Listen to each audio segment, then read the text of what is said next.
tiang hin lo chin wa ni mo kan sanga po lo bo zo ka thinarim khop mai ni mi na po kan kala hela ya nu ma ka mu to bok ram lian in mak e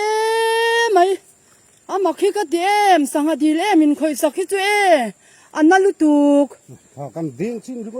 den chin po kha thiang ani lo I den chin hei sanga hi e a sen po hi ka mu mang to lo tun chang hin khoi to lo ka sia ni mi na po ik pakhan ma man lo po ni la e hela ya hian eng wangin nge le ni den karil ru hi na em ti he em yan mo in ril ru lo chiat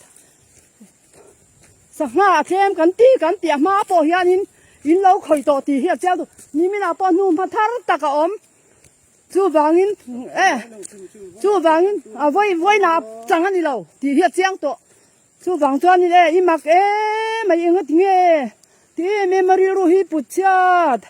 I mak lu tu ha takin kan buai pui ve na sa cheng tam ta kan seng ti se che I ti mak mai a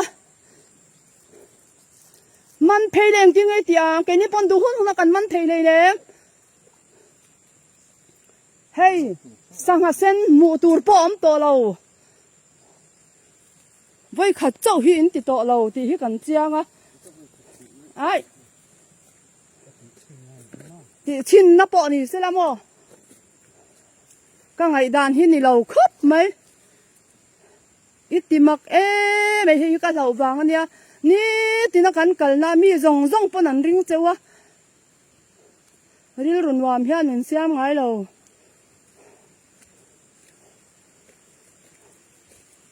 iti mak hle mai hetiang ang sanga dil han in den sakhi chu e thil om ang lo lu tu ka ni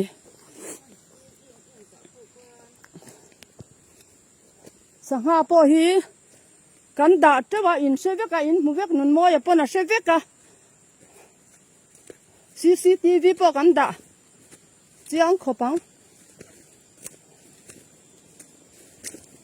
kalung hi oi to thot lo ni mi na ni se la ya son nu ma thal lu tuk mai ama nun mo ya pon